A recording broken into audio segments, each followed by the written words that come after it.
Hello दोस्तों, आप लोग कैसे हो। आई होप आप लोग बहुत अच्छे होंगे और अच्छी तरीके से पढ़ाई भी कर रहे होंगे। तो आज से हम लोग जो है कि शॉर्ट क्वेश्चन आंसर पढ़ेंगे। यूनिट 2 का चैप्टर नंबर 3 है। ठीक है, तो क्या है पहला क्वेश्चन कि शिक्षा का दर्शन पर प्रभाव बताइए। ये जो शिक्षा का दर्शन पर प्रभाव बताने के लिए कह रहा है, ये क्वेश्चन नंबर ये जो है ये क्वेश्चन बहुत ही इम्पोर्टेंट क्वेश्चन है। 2009 में, 13 में और 15 में इतनी बार रिपीट हुआ है ये क्वेश्चन। तो आप इसको जरूर से ध्यान से पढ़िएगा। ठीक है,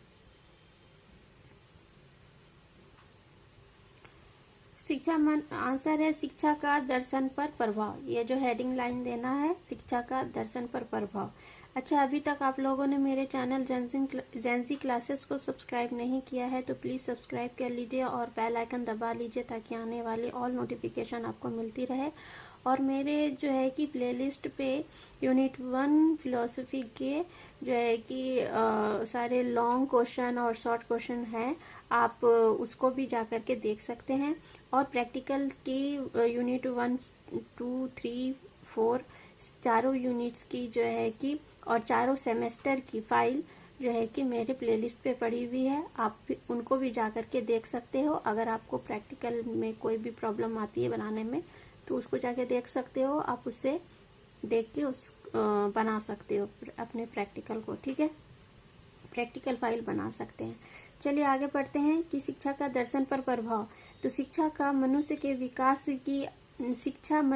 विकास की आधारशिला है। उचित शिक्षा के अभाव में मनुष्य दर्शन जैसे विषयों का विकास ही नहीं कर सकता।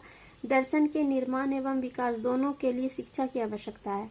देखो, मनुष्य के लिए शिक्षा कितना जरूरी है, यही इसका आधारशिला होता है, बेस होता है। अगर कोई पढ़े लिखे ना तो उसके शिक्षा के बारे में कुछ भी पता नहीं होगा, वो एक सभ्य इंसान नहीं बन सकता है। और शिक्षा का दर्शन के ऊपर क्या महत्व है ये भी हम उससे अच्छी भली भांति जानते हैं। जब हम शिक्षित होते हैं तो उसमें दर्शन का क्या महत्व है ये बहुत ही ज्यादा इम्पोर्टेंट हमारे लाइफ में रखता है। दर्शन के ही कारण हम जो है कि एक सही सोच, सही नजरिया रख सकते हैं। ठीक है, दर्शन के निर्माण एवं विकास दोनों के लिए शिक्षा की आवश्यकता है। प्रसिद्ध शिक्षा दार्शनिक जॉन एडम्स का विचार है कि शिक्षा दर्शन का शक्तिशाली पहलू है। यह दार्शनिक विकास का सक्रिय पक्ष है और जीवन के आदर्शों को प्राप्त करने का वास्तविक साधन है।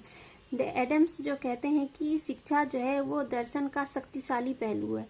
जब शिक्षा दर्शन में आई तभी शिक्षा के अनेक पहलुओं पर विचार किया गया और उन सभी पहलुओं पर जो है एक रोशनी पड़ी। पहले इन सब चीजों पर जो है कि कोई नहीं सोचता था, कोई नहीं जानता था। ठीक है, जैसे कि पर्सनैलिटी हर किसी की अलग अलग होती है, सोचने की क्षमता, रुचि, क्षमता, विकास, ये सब अलग अलग होता है।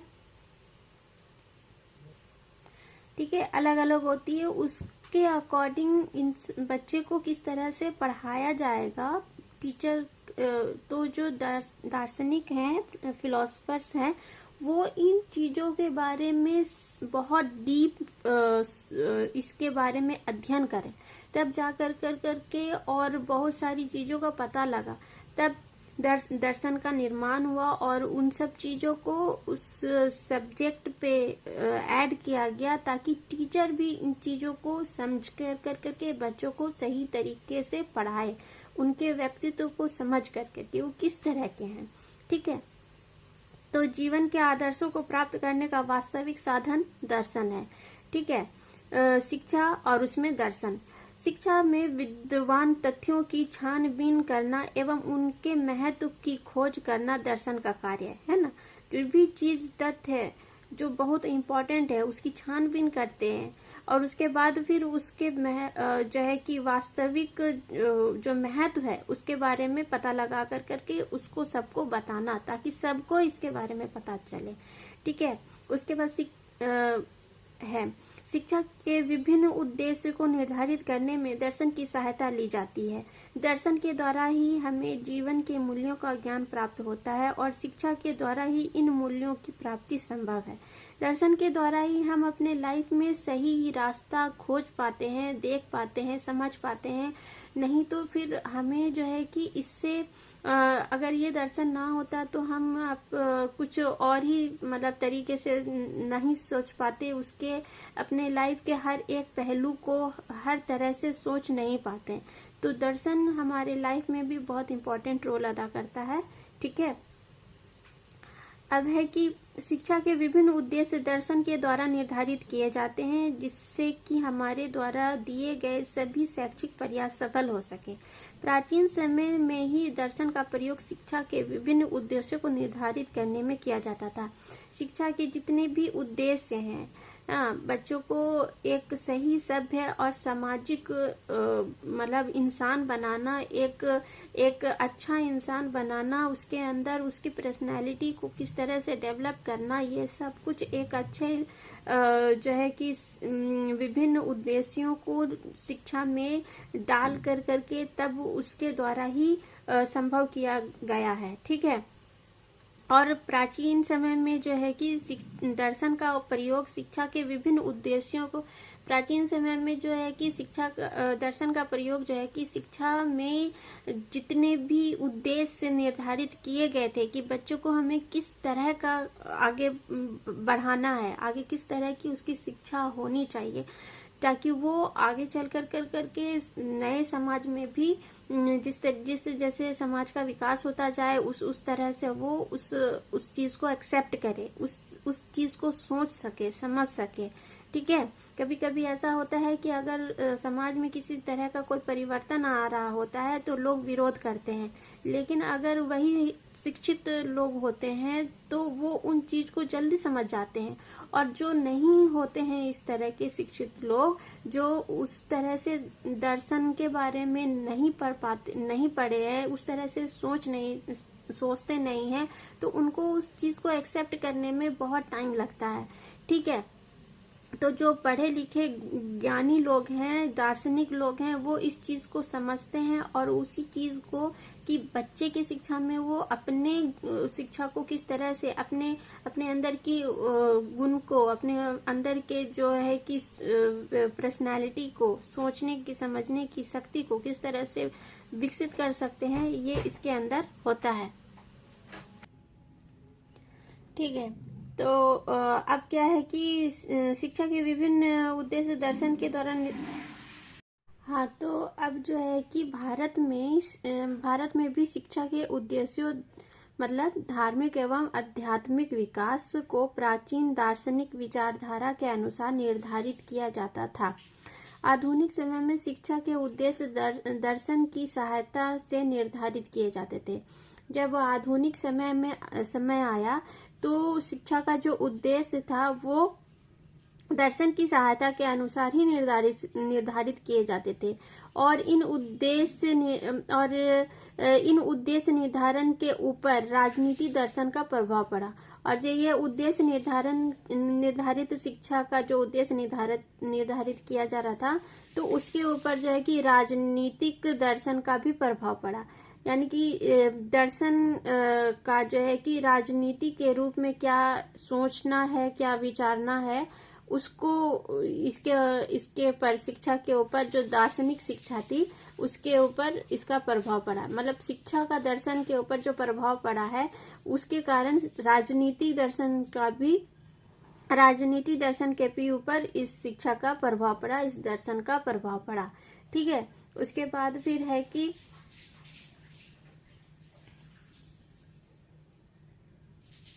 ठीक है, अच्छा, जनतंत्रवादी अमेरिका तथा भारत जैसे देशों में शिक्षा का उद्देश्य व्यक्ति का स्वतंत्र विकास, श्रेष्ठ नागरिकता का विकास, चारित्रिक और व्यावसायिक विकास आदि से निर्धारित किया गया है। जनतंत्रवादी जो अमेरिका है वहां पर जो शिक्षा का विकास है जनतंत्रवादी, और भारत जैसे देशों में शिक्षा का जो उदय हुआ है वो व्यक्ति की स्वतंत्रता, यानी कि व्यक्ति को पूर्ण स्वतंत्रता दी गई है, सब तरह से स्वतंत्र है व्यक्ति, और श्रेष्ठ नागरिकता का विकास।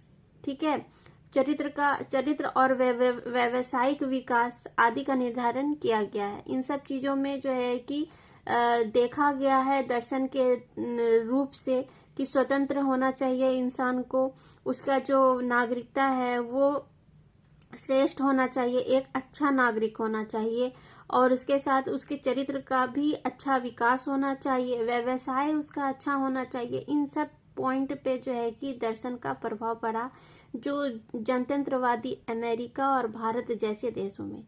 ठीक है, अब शिक्षा का दर्शन पर प्रभाव को निम्नलिखित बिंदुओं के आधार पर स्पष्ट किया जा सकता है। पहला पॉइंट क्या है कि शिक्षा दर्शन के निर्माण की आधारशिला है, क्योंकि किसी दार्शनिक दृष्टिकोण को विकसित करने के लिए उसका शिक्षित होना जरूरी है, और शिक्षित होने के लिए साक्षरता जरूरी है ना। जरूरी है कि जब दर्शन का निर्माण जो है इसलिए ही किया गया, और भी जरूरी ये था कि जब शिक्षा को जो शिक्षित करने के लिए, मतलब कि शिक्षा को व्यक्तियों को शिक्षा के द्वारा शिक्षित करने के लिए, और शिक्षित होना क्या होता है, साक्षरता का निशानी होता है। ठीक है, तो लोग जो साक्षर बनाए गए, जब भारत हमारा देश आजाद हुआ उस वक्त सभी लोग क्या थे, अशिक्षित थे। लोग पढ़ाई लिखाई को ज्यादा महत्व नहीं देते थे। लेकिन उसके बाद जब हमारा देश आजाद हुआ और हम इसके तरफ, तभी तो हमारे देश गुलाम हो गया था, क्योंकि लोग पढ़े लिखे नहीं थे। जो अंग्रेज लोग बोला उसको माना, और उसके वजह से ही गुलामी हमारे देश में आ गई थी। तो हम जब शिक्षित होंगे तो समझ सकेंगे ना कि क्या हमारे लिए सही है क्या नहीं है।